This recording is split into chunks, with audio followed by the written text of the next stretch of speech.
Hello dear students, poverty की हम बात कर रहे हैं। पिछले लेक्चर में हमने पॉवर्टी का कॉन्सेप्ट डिस्कस किया था, पूरा एक दो लेक्चर्स उस पे हुई। तो आज हम टाइप्स के बारे में बात करेंगे, तो इसमें मज़ीद जो इसका कॉन्सेप्ट है वो फर्दर क्लियर हो जाएगा। बिकॉज कॉन्सेप्चुअल एनालिसिस का जहाँ तक ताल्लुक है, जैसे मैंने कहा था कि रिलेटिव पॉवर्टी है, एब्सोल्यूट पॉवर्टी वगैरह है, तो उसको मैंने कहा था कि हम बाद में डिस्कस करेंगे टाइप्स में, तो वो चीज़ें आज आएंगी इंशाल्लाह। तो सबसे पहले हम कुछ जो मेन टाइप्स हैं जो किताबों में आपको मिलेंगे, लगभग तीन सब किताबों में मिलते हैं, जैसे एब्सोल्यूट पॉवर्टी है, relative poverty and situational poverty वगैरह। तो उसके अलावा या rural poverty and urban poverty, तो उसके अलावा भी हम कुछ ऐसे टाइप्स की बात करेंगे जो कुछ अच्छी खासी जो हाई स्टैंडर्ड किताबें हैं, जैसे एनसाइक्लोपीडिया ब्रिटानिका ने कुछ जिक्र किया है बहुत ब्यूटीफुली, या माइकल हर्लम्बस की किताब जो मैंने रेफ़र की थी पिछले लेक्चर में, तो उन्होंने भी बहुत अच्छी जो है कॉन्सेप्ट से रिलेटेड बातें कही हैं। तो बहरहाल एब्सोल्यूट पॉवर्टी फर्स्ट टाइप जो है बनेगा, दैट इज़ एब्सोल्यूट पॉवर्टी। जो इसके बारे में हमने थोड़ा सा जिक्र किया है, जो कॉन्सेप्ट की बात की थी हमने, तो इसको हम it is also known as extreme poverty या abject, ABJECT, abject poverty. Absolute नाम ही दिखाता है कि एक मतलब एक्सट्रीम फॉर्म ऑफ पॉवर्टी जब फेस की जाती है, जब लोग फेस करते हैं, जैसे हमने आगे पिछले लेक्चर में बात की थी इंडिया की। इंडिया में ऐसे जो पॉवर्टी को हम देखेंगे, तो यहाँ पे पॉवर्टी इस हद तक इसकी लेवल है कि लोगों के पास बेसिक नेसेसिटीज़ भी अवेलेबल नहीं होते हैं, जैसे रोटी कपड़ा मकान है, वो भी अवेलेबल नहीं होते, तो उसको हम एब्सोल्यूट पॉवर्टी कह सकते हैं, जिसमें where there is they have no food, they have no basic needs, they have no basic life needs, even जो हेल्थ स्टैंडर्ड है या दवाइयाँ हैं वो तो है ही नहीं, बल्कि उससे जो पहले which you need for a living, जो जिंदा रहने के लिए जो चीज़ें जिनकी आवश्यकता पड़ती है, वो भी जहाँ जब अवेलेबल ना हो, तो उसको हम एब्सोल्यूट पॉवर्टी कहते हैं। तो इसको डिफाइन किया जाता है, and it is defined and it is set differently by different countries. इसको सेट किया जाता है कि किस कैटेगरी को हम एब्सोल्यूट पॉवर्टी कहेंगे।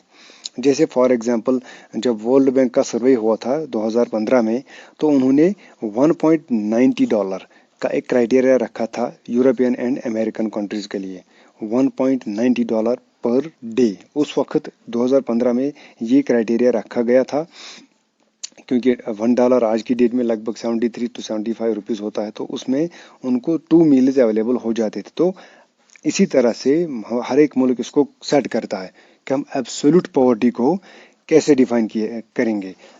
जैसे अगर हिंदुस्तान की बात करेंगे, यहाँ का एब्सोल्यूट पॉवर्टी का जो स्टैंडर्ड है वो अभी तक वही दकियानूसी है, यानी कि एब्सोल्यूट पॉवर्टी को किसको कहते हैं, जिनके पास रोटी कपड़ा और मकान, shelter, food, basic amenities of life नहीं होते हैं।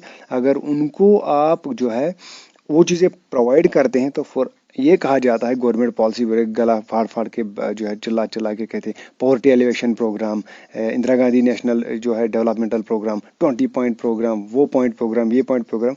तो स्टैंडर्ड सेट कौन करता है? स्टैंडर्ड सेट गवर्नमेंट करती है, but it is all about the budgets and finance available.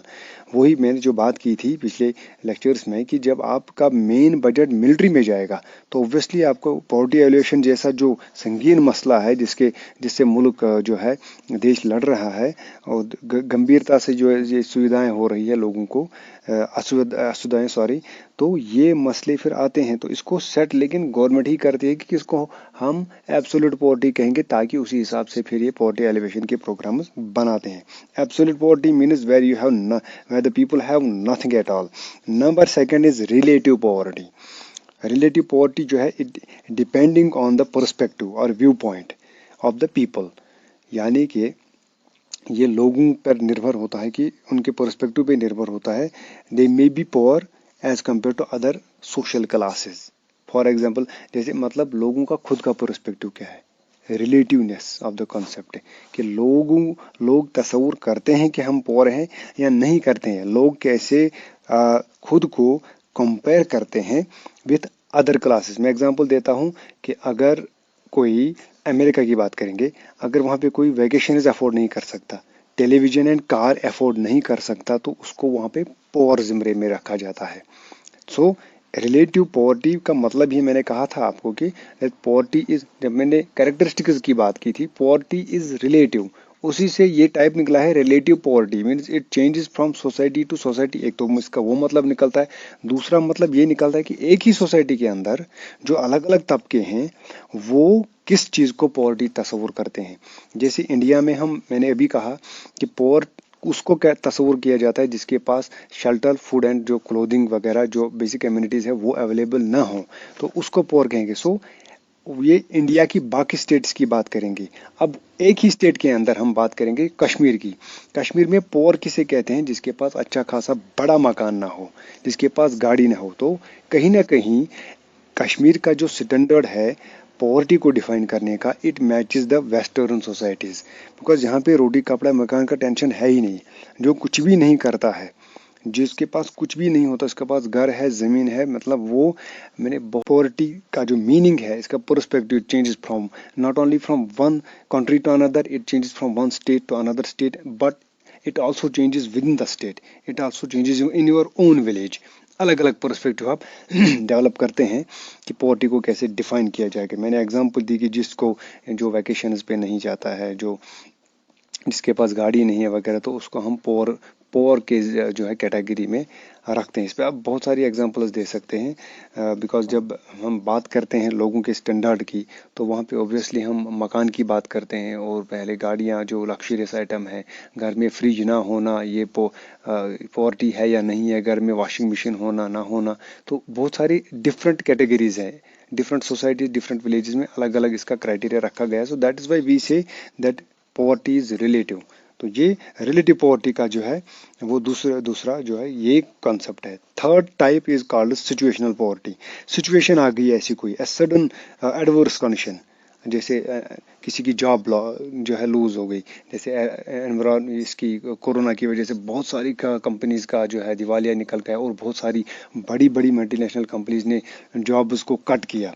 तो कोई किसी some person has lost his job और हर जॉब, और लाइक एनवायरमेंटल कंडीशन ऐसी हुई, फ्लड आ गया तो पूरा का पूरा इलाका तबाह हो गया, या किसी की हेल्थ इतनी बिगड़ गई, बहुत ज़्यादा बिगड़ गई, तो सिचुएशनल कोई सिचुएशन ऐसी आ गई जिसकी वजह से पॉवर्टी आ गई। जैसे कहते हैं कि भाई तिम वारिया असल गुजारस मज, पत पे तिमन फादर बीमार है, तिमन गो अल्लाह करिन रहम, हादसा हो गया, कोई ऐसा कोई एक्सीडेंट हो गया, तो ऐसे मसले हो गए, तो उसकी वजह से फिर पैसा खर्च हो गया, कोई सीए में मुब्तला हो गया, या और कोई ऐसी जो है मोहलिक बीमारी हो गई, तो उसमें ज़्यादा पैसा जो खर्च हो गया।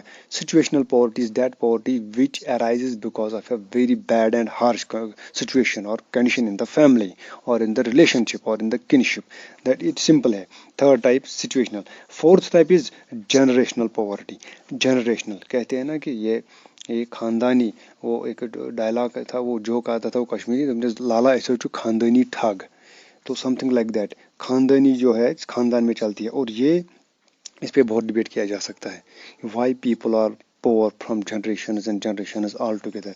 तो ये वो कैटेगरी होती है, ये वो टाइप होती है जहाँ पे where people are from, we people are poor from one generation to another, and it is purely, मेरे हिसाब से it is purely a social menace, it is a purely pure social problem, because generation से generation आप गरीब कैसे हैं।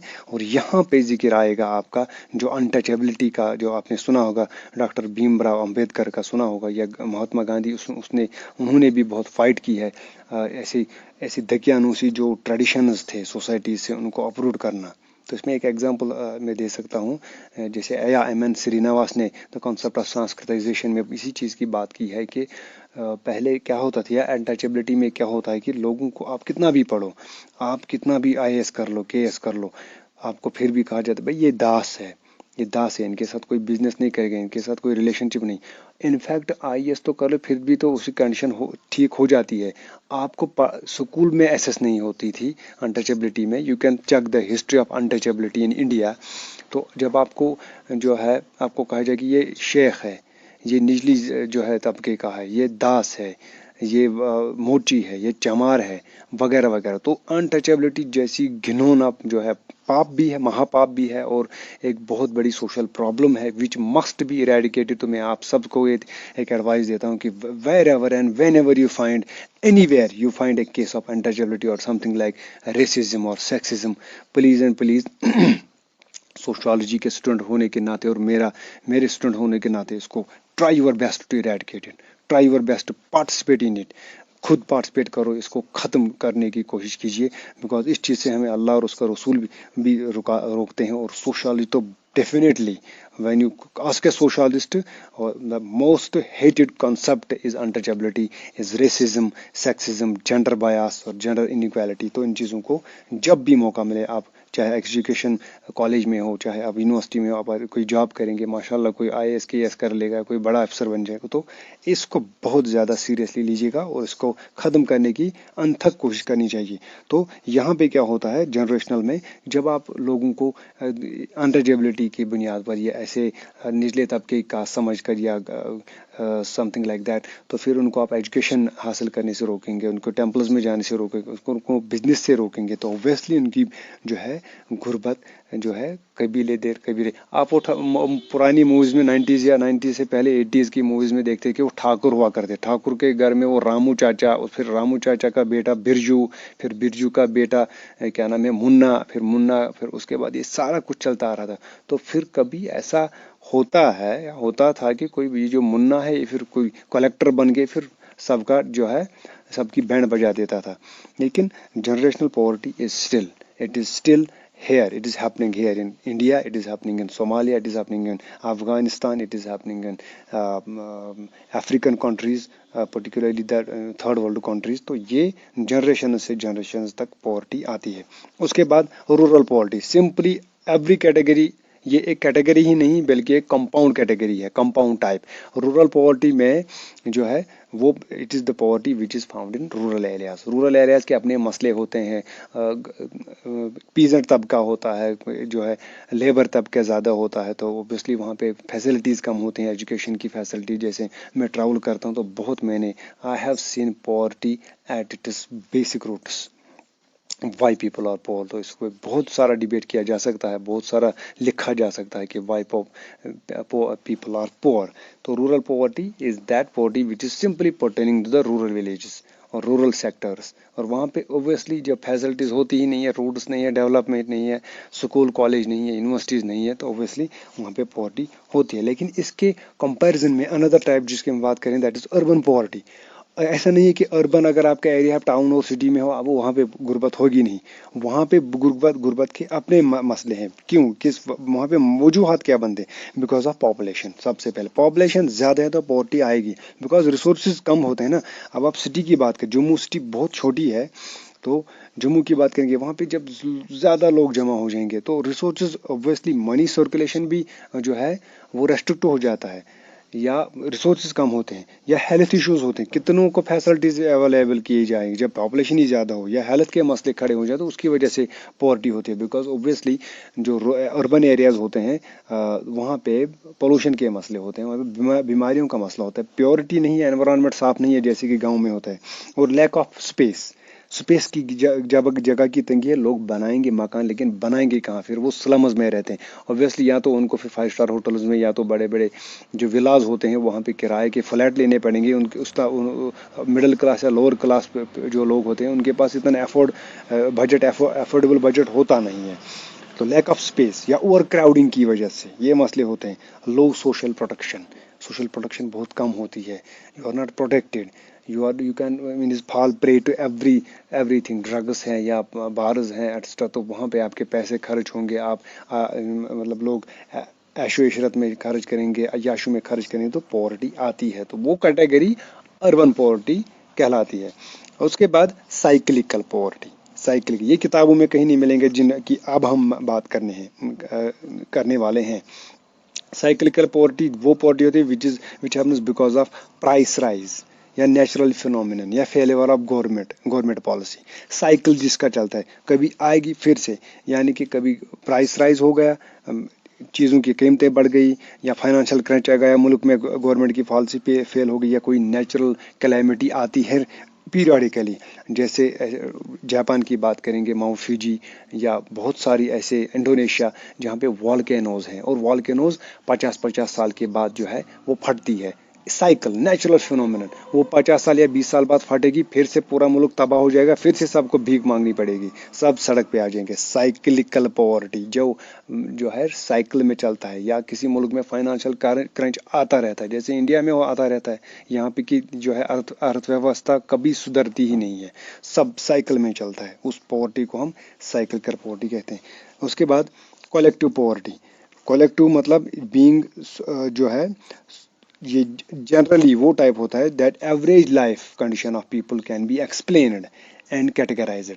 Collective poverty, यहाँ पे आप एवरेज में कह सकते हैं कि भाई अफ्रीका कैसा मुल्क है, या सोमालिया कैसा मुल्क है, जनरली स्पीकिंग। जो कलेक्टिव पॉवर्टी यानी कि एक ही गरीब नहीं है, यहाँ पे पॉवर्टी का एक बड़ा पर्सपेक्टिव सामने आता है, एक लार्ज पर्सपेक्टिव सामने आता है कि गुर्बत है तो पूरे आलमगीर लेवल पे कह सकते हैं, मतलब पूरे मुल्कगीर लेवल पे, जैसे अफ्रीका, सोमालिया या इंडिया की बहुत सारी स्टेट्स की हम बात कर सकते हैं। Collective means the people are poor collectively, the whole society is facing the problems of poverty. कुछ एक दो या तीन लोग गरीब नहीं है कि बाकी अमीर है, जैसे मुंबई में होता है, बहुत एक से साइड से बहुत अमीर लोग होते हैं, दूसरे साइड से बहुत गरीब लोग होते हैं, लेकिन नहीं, यहाँ पे कलेक्टिविटी सारे के सारे लोग ही, जैसे अब अफगानिस्तान के नॉर्थ वेस्ट फ्रंटियर में 2011 में मैंने विजिट किया था, पूरे के पूरे वो झोंपड़ वो भरे रहते हैं, बहुत गरीब, पूरा खुरासान का एरिया मैंने देखा, पूरा बिल्कुल गुर्बत है वहाँ पे तो उसको हम कलेक्टिव पॉवर्टी कहते हैं। उसके अपोजिट में next type case poverty, where a single family is unable to get better life, to means get wealth or to get good condition। एक या दो, पूरा मोहल्ला है या विलेज है, 100 चूल्हे हैं, 100 में से 2 या 3 फैमिलीज बेचारे वो गरीब है, इसको हम केस पॉवर्टी कहते हैं। और उसके बाद last but not the least type, जो हरलम्बिस की किताब में दिखा था मैंने, तो सब्जेक्टिव पॉवर्टी। सब्जेक्टिव मीन्स आप कौन सा मीनिंग देते हो, वेदर और not people feel they are poor themselves और not, whether or not other people feel if you are poor or you are not poor। For example, इसमें किसी की डाउनलोड इकोनॉमिक मोबिलिटी आ गई, किसी का फाइनेंशियल क्रंच आ गया, कोई मसला हो गया, या उसका जो है स्टेटस है जॉब लॉस हो गई, तो फिर वो रिच से जो है नीचे आ गई अचानक से, है तो अमीर लेकिन अब गरीब आ गए, हो गए अचानक से गरीब हो गए। अब लोग उनको अमीर ही कैटेगराइज करेंगे, वो अमीर ही है, लेकिन उनको खुद को ही पता है कि वो उनके घर में कितने मसले होते हैं। तो ये सब्जेक्टिविटी पे निर्भर होता है कि लोग या आप खुद या लोग आपको कैसे कैटेगराइज करते हैं, वो मानते हैं आपको पोअर या नहीं मानते हैं, तो उसको हम सब्जेक्टिव पॉवर्टी कहते हैं। I think this is all about today's types of poverty. तो इसके बारे में कोई भी क्वेश्चन हो आप कमेंट जरूर कीजिए। आज के लिए इतना ही, खुदा हाफिज।